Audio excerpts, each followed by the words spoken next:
Welcome to the deep dive. Today, we're really getting into something interesting, understanding all the different kinds of people you run into at work. Yeah, the sources we're looking at offer a kind of roadmap, you could say, Yeah, helping you spot and, importantly, deal effectively with these different workplace faces, these, professional personas we all see. absolutely. And you've probably had those moments, right, where someone's behavior at work is just confusing Yeah. or frustrating. Well, this deep dive aims to give you some practical ways to make sense of all that. That's the plan. We want to arm you with a solid strategy for recognizing these faces. We'll use expert insights to unpack the motivations, what's really going on behind the behavior. And give you concrete ways to respond. Exactly. So ultimately, you feel more. That's the word the source uses. More confident, more certain in your professional life. And we're using this idea of 30 workplace faces as our framework today. 30 types you might meet. So let's dive in. Okay, first up, the o isu, the person who acts strictly by the book. You might know this type. Maybe a colleague, usually friendly enough, but suddenly they get super rigid about rules. Oh, yeah. And it leaves you feeling frustrated, maybe even wondering if you did something wrong. Right. But the sources tell us to pause before jumping to conclusions. Are they really just being impartial and responsible? Or is there something else driving it? That's the key question. It brings up this idea of ooh versus like, public or company interest versus private or personal interest. We assume they're acting for the company's good. But maybe their own interests are mixed in there. Could be. Because even strict systems usually have some wiggle room, right? Some discretionary power. And let's be honest, most employees tend to want to minimize risk for themselves. Ah, okay, so they're playing it safe. Exactly. Which leads to what the source calls the interest junction. It's where the individual's need for safety might not perfectly align with what's best for the company overall. So someone looking like they're just following orders might actually be, well, covering their own back. Precisely. The big takeaway here, many people who seem rigidly by the book are actually what the source terms workplace shirkers. They're prioritizing self-preservation over real company loyalty. Wow, okay. That changes things. So how do you tell the difference between a genuine rule follower and a shirker? There's a technique the sources suggest. Seek help. Basically, you ask them directly. Ask them what? Ask for their input. Like, okay, how can we make this work better? Or are there any precedents for this? How was it handled before? Ah, I see. And how does that help differentiate? Well, a genuinely helpful colleague, even if they're strict, will usually offer some guidance, point you in a direction. Hmm. But a shirker, they'll likely just shrug and say, I don't know, end of story. Huh. That's actually quite revealing. And there's another nuance mentioned, right, about appearances being deceiving. Yes, definitely. Don't get fooled by a shirker who seems friendly on the surface. And conversely, don't automatically dismiss someone who seems a bit blunt or rude. They might actually be very loyal and focused on the company's goals. It's crucial to let go of your emotions, step back, and analyze the situation objectively. Makes sense. So why do people shirk? The sources list four main reasons. That's right. First, just a plain fear of taking responsibility. Second, basically, they won't lift a finger unless there's something in it for them. Okay, what else? Third is they act rigid just to show off, to make their presence felt. And fourth, using the rules to establish dominance kind of put you in your place. Knowing those motivations is key. So how do you respond differently depending on the reason? Good question. If it's fear of responsibility, maybe you adjust the plan to share the risk, or you get explicit sign-off from leadership. Takes the pressure off them. Okay. And for the what's in it for me type?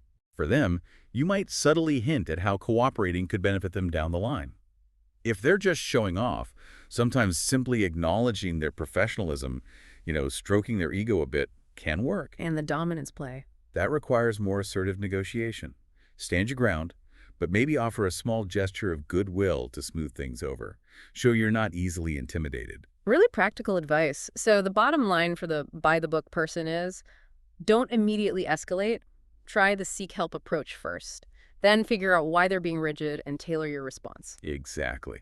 Okay, let's shift gears. Next up, Charchawa.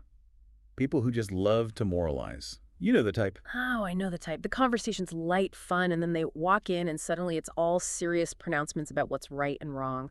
The sources mention them killing joy about office gossip or even people's personal lives, like marriage choices. Yeah, they can really shift the atmosphere. And the big question the sources pose is, are they stable, loyal folks with genuine principles? Or are they such sly hypocrites using morality as a tool? That's a critical It difference. is. The sources even bring up Confucius's idea of hypocrites who pretend to be virtuous just to get ahead or look good. Some moralizers definitely fit that mold. But it's not always that cynical, is it? The sources also say some might just be naive or have a narrow view, or maybe they are genuinely principled. Absolutely. It's not black and white. Yeah. And the key differentiator the sources stress is actions over words. Also, view. It's not what they say, it's what they do. That's how you tell. Talk is cheap. Right. Look at their behavior. Does it match their high-minded talk? Exactly. And sometimes moralizing isn't even about deep conviction. It can be a self-preservation tactic. How so? Two ways, mainly. First, someone without many allies might use morality like armor, trying to win people over by appealing to values.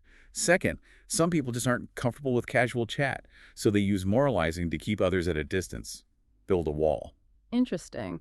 So it can be a social awkwardness thing or a way to feel safer. And what about using it for power? Yeah, that's another angle, especially higher-ups. They might use value judgments to subtly control younger or junior colleagues, criticizing things like how someone dresses or their hobbies. The goal is to make people second-guess themselves, hesitate to act independently. Creates a chilling effect. Like that character mentioned in the source. Okay, so given these different motives, how should we respond? It depends. With the hypocrites, don't give them ammo. Be mindful of your own conduct. With the genuinely good but preachy ones, maybe cut them some slack, be tolerant, recognize they might just be naive. And the power trippers. Resist being controlled. Maintain your independence. Don't let their superficial critiques get to you. Focus on your work, your results. Don't get sucked into arguing with them. As the source says, do. Don't try to win verbally. Prove yourself through your actions. Good advice. Okay, moving on to a related type. People with moral perfectionism. This sounds like the moralizer, but maybe more intense. That's a good way to put it. More intense, more rigid, more judgmental. The sources talk about how tricky value discussions can be at work, and then you have these folks with moral perfectionism. They make really simplistic, often harsh judgments. Think Honor from the Jin Young novels, that kind of inflexible character. And the key thing here is they're often self-promoters. Less about finding common ground, more about looking superior. Exactly. They're not really trying to build consensus. They want to look morally better than everyone else. The sources list traits like constantly criticizing society's morals, being argumentative, explaining everything through a moral lens, always claiming the high ground, and treating rules as totally inflexible. And they have a typical script. Kind of. They often start with chuga, society's going downhill, and end by highlighting their own chuga, how they remain pure and righteous. It's all about boosting their own image. Self-aggrandizement, basically. The sources call them low-cost social climbers. Yeah, because they gain favor by talking about virtue without actually doing anything difficult or making sacrifices. And they tend to latch onto easy targets for moralizing money, relationships, issues affecting the vulnerable, topics with a low barrier to entry. Right, easy to have an opinion on. And they always manage to insert how they are morally superior in that specific area. And what's the real goal behind this, according to the sources? It's about control. Often, yes. Social control. Trying to influence your choices, what books you read, movies you watch, maybe even bigger things like investments. The sources warn about older folks getting manipulated this way. Wow. And they have certain ways of thinking.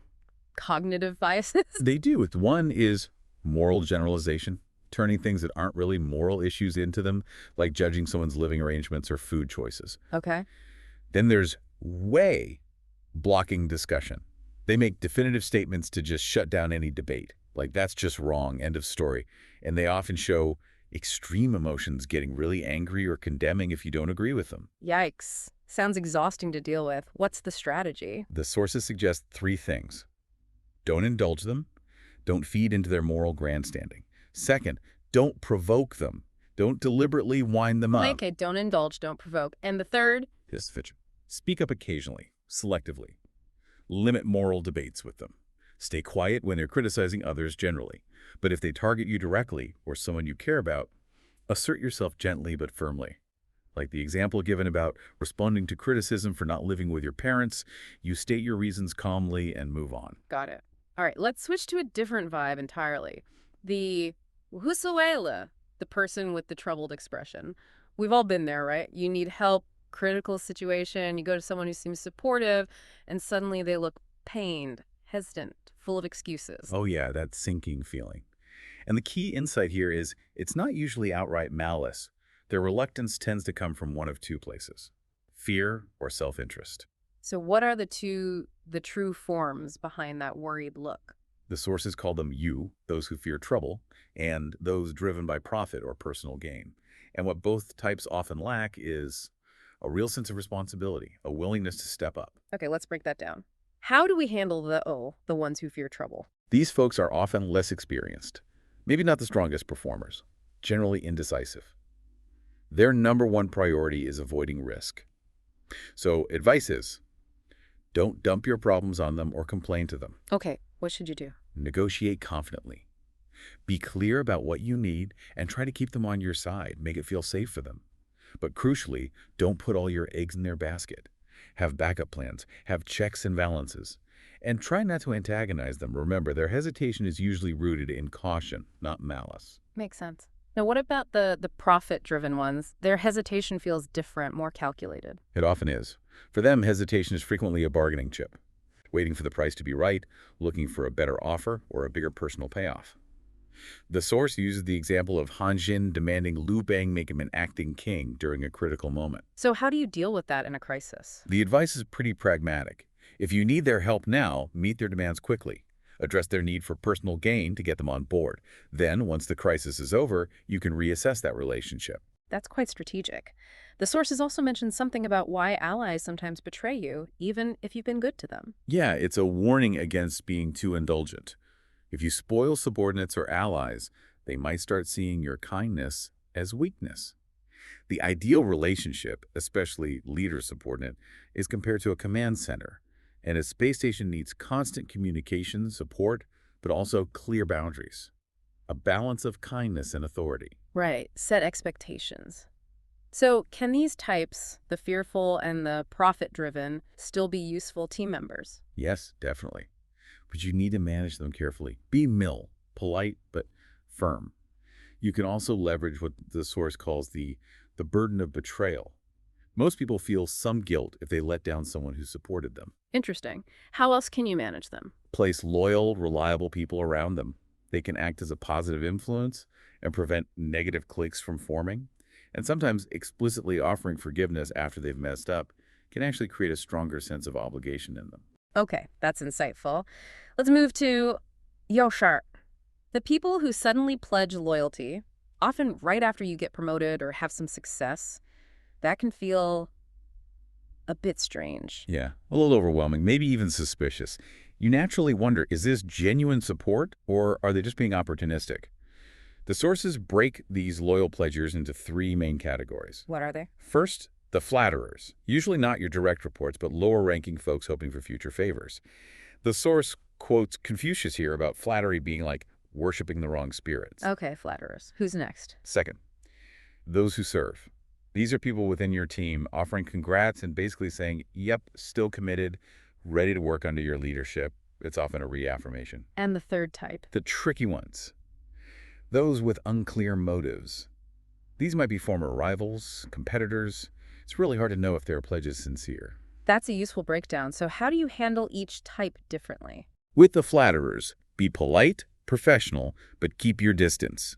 If they offer gifts, decline politely or reciprocate immediately with something small. The source calls it no, so there's no lingering sense of obligation. Smart.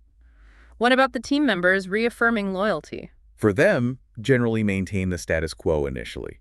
Keep their roles, their treatment the same. Don't rush to hand out rewards just based on their words. Let their actions confirm their commitment over time. And the ones with unclear motives? the former rivals. Test them, give them moderately challenging tasks, but nothing business critical. See how they handle it, if they're genuinely willing to contribute under your leadership. The source compares it to how the Qing dynasty tested surrendered Ming generals. See if they're really on board. A practical test. And the sources also point out we shouldn't forget the silent ones. Exactly. The people who don't make a big show of loyalty, they might be quiet for lots of reasons. Maybe they dislike flattery. Maybe they're just reserved. It's really important to engage them, understand where they stand. Often, your most competent people might be in this group, so prioritize keeping them. That's a great point. And what's the final crucial step after receiving all this attention? Don't forget to express your own gratitude and commitment upwards to your leader. Show that you remain a supportive and reliable ally yourself. Good reminder. Okay, now for cold people. We've all met them. Consistently aloof, uncommunicative. It can feel quite personal, can't it? It really can. It can make you feel rejected or disliked. But the sources make a key point. The coldness itself isn't usually the problem. It's the negative self-talk it sparks in us. We start blaming ourselves, overthinking it. But often their behavior has nothing to do with us. So don't automatically assume it's about you. The sources list some harmless reasons for a feicha, a cold face. Yeah, quite a few. It could be underlying health stuff, depression, chronic pain, even things like tumors or hearing issues. It could be social anxiety, or being on the autism spectrum, extreme shyness. Sometimes it's just their natural facial expression. The source mentions deep nasolabial folds, or even just high workplace pressure making someone withdrawn. Wow, lots of possibilities that aren't personal at all. But sometimes the coldness is more pointed, right? Yes, there can be less benign reasons. Yeah. Three main ones mentioned are jealousy, maybe over professional success or even personal life stuff. Then, conflict of interest, like competing for the same promotion. People can get icy towards rivals. Right, and the third. Workplace bullying. Sometimes coldness is used deliberately as a manipulation tactic, maybe alternating with moments of kindness to gain control. That's toxic, and leaders really need to step in if they see that happening. Absolutely. And there's one type of coldness the sources say is particularly hard to avoid. Ah, yes, the cold shoulder given to newcomers. It often feels personal, but frequently it's not. Established employees might be wary of investing emotionally in someone who might not stick around, like the soldiers in the movie being wary of new guys. So what should newcomers do? Focus on proving your competence, doing good work. Don't try to force friendships right away. Let your reliability speak for itself first. Good practical advice. So the final word on dealing with cold people. Remember that many seemingly cold people might actually be decent colleagues underneath. If they're not actively hostile, prioritize the work, collaborate professionally. Their exterior might just be hiding a scarred but warm heart. Don't write them off too quickly. Okay, next category. People who claim they took big risks for you. This usually pops up after you've succeeded at something, right? Exactly. You achieve something, and suddenly someone appears, hinting they went way out on a limb for you, often vague on the details, but implying you now owe them. The sources have a name for these people. They call them china, people who peddle favors. They're not genuine benefactors. Real help is given freely, without strings attached. This showing off kindness is about using a supposed favor for their own gain later. And this can actually be harmful, can't it? Definitely. It can chip away at your self-confidence, making you think you only succeeded because of them. It can damage your reputation if they exaggerate their role to others. It forces you into unwanted allegiances. And it can tie your hands later if conflicts arise, because you feel indebted. The source uses Yusi demanding recognition from Cao as a cautionary tale. So how do you shut this down? The sources give 4 strategies. Yes, first, if you're selling a favor I'm not buying, ask for specifics. What exactly was the risk? Often their claims fall apart under scrutiny. Okay, push back gently. What else? Second, be humble, polite, but don't actually do what they ask in return. Don't let them manipulate you into action based on this flimsy premise. If they're not your boss, you can, be direct. Tell them to stop bringing up the supposed past favor. Just shut it down. And the 4th strategy? This is if they did actually help in some small way, but now they're being inappropriate about it. You can easily ask a respected mutual contact, an intermediary, to have a quiet word with them about their behavior, like the Liu Bei, Zhuge Liang, and Fo Jing example in the source. Right, handle it discreetly through someone else. Very useful tactics. Now, what about a really grating type? People who just love putting others down. Yes. The immediate reaction is wanting to strike back. Right. But the sources suggest a more strategic approach is better focusing on building your own support system. They identify two main types of belittlers. Which are? First, the UEC controllers. They target specific people, usually weaker ones like subordinates, using belittling as a conscious control tactic.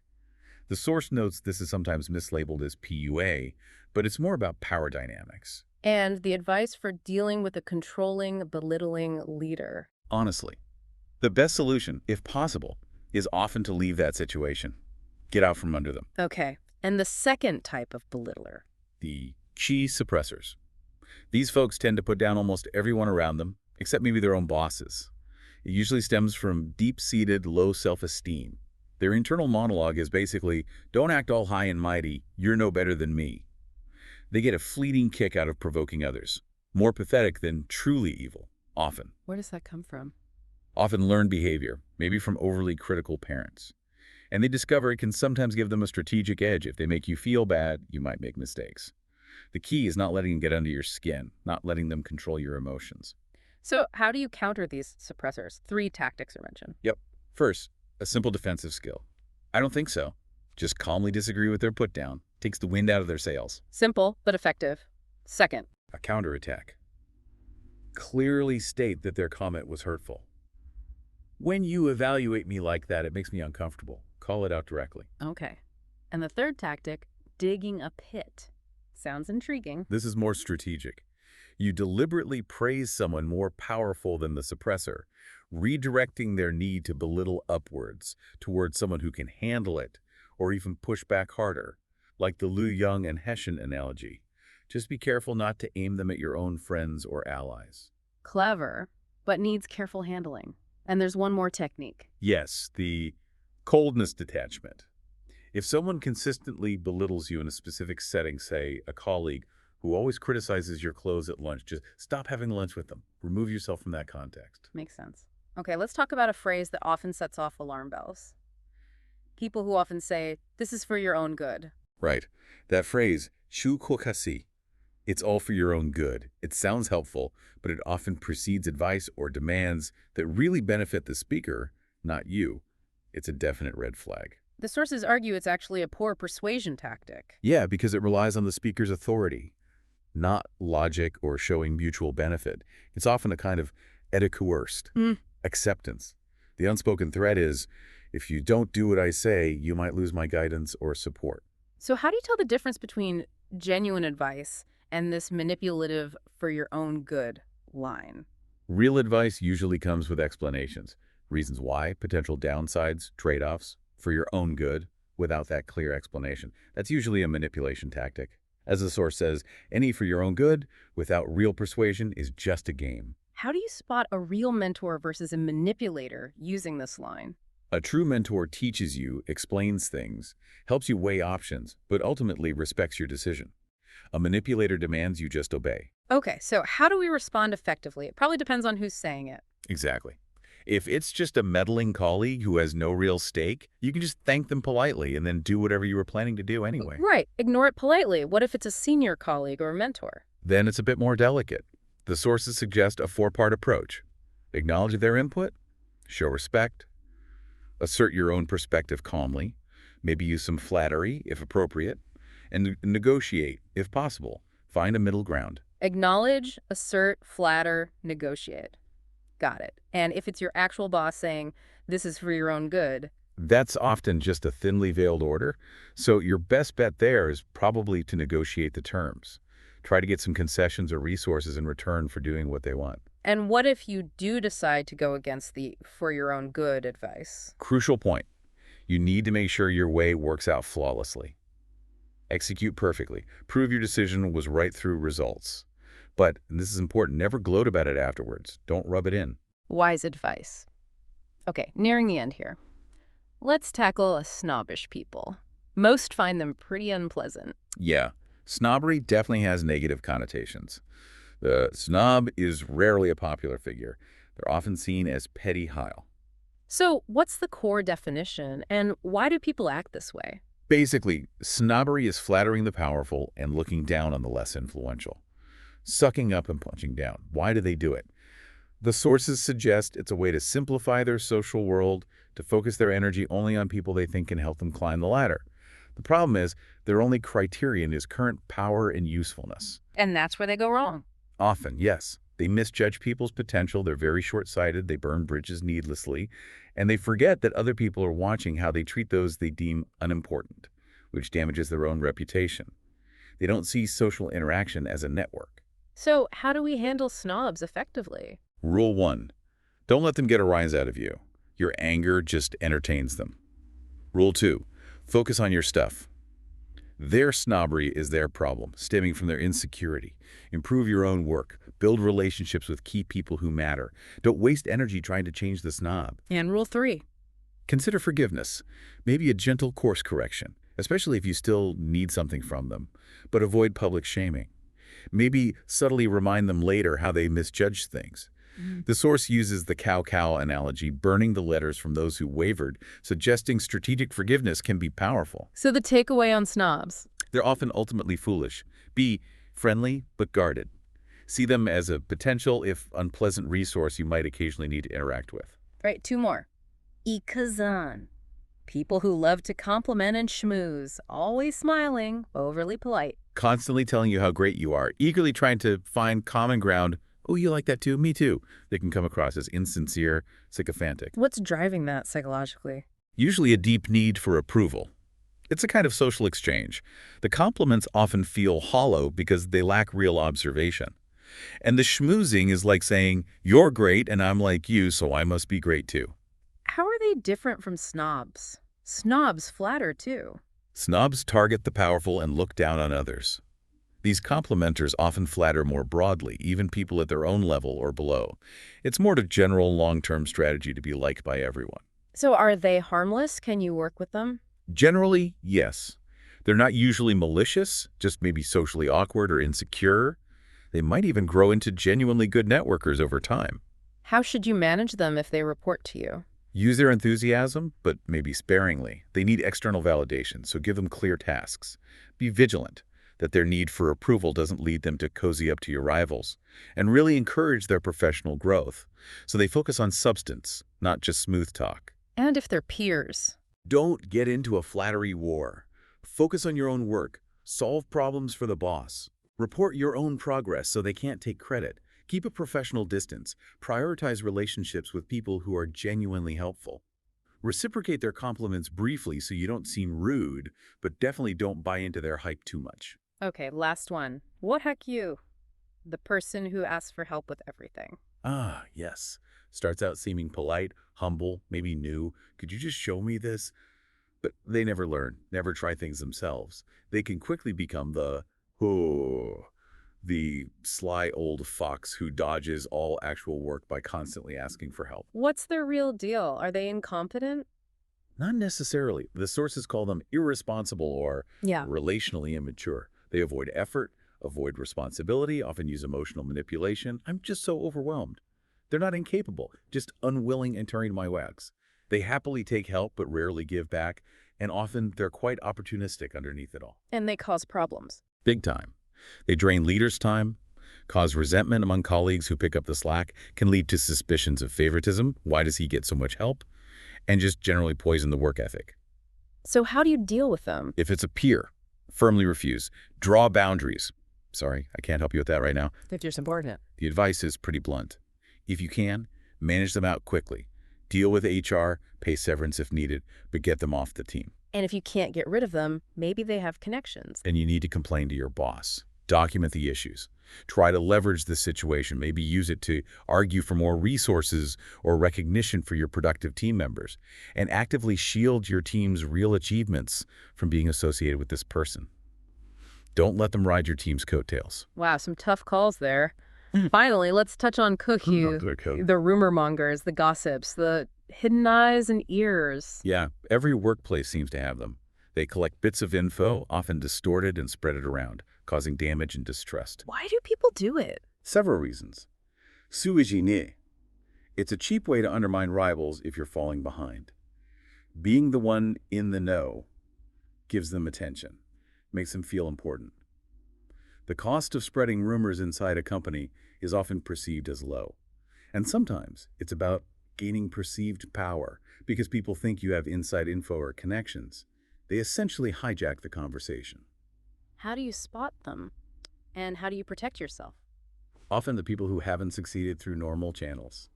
To protect yourself, be careful what you say and who you say it to. Maintain professional boundaries even in casual chat. If you hear rumors about you, try not to overreact. That just shows it's getting to you. Focus on your performance. That's the best defense. And if rumors get serious, go to your boss. Present any facts you have. Only after that should you even consider talking to the gossip directly and very carefully. This has been, wow, a really comprehensive deep dive into these 30 workplace faces. Understanding these types really can make a huge difference in navigating work and protecting yourself. Absolutely. It gives you frameworks, strategies. We really hope you, the listener, can take these ideas and reflect on your own workplace experiences. See if you recognize any of these faces. Definitely. And maybe a final thought to leave you with. Which of these workplace faces do you find the most challenging to deal with personally? And thinking about our discussion today, what's maybe one small adjustment you could try in your approach that might lead to a better outcome next time? Yeah, something to chew on. It's all about becoming more aware, more strategic, and ultimately more confident in your interactions. Great stuff. Thanks for joining us on the deep dive.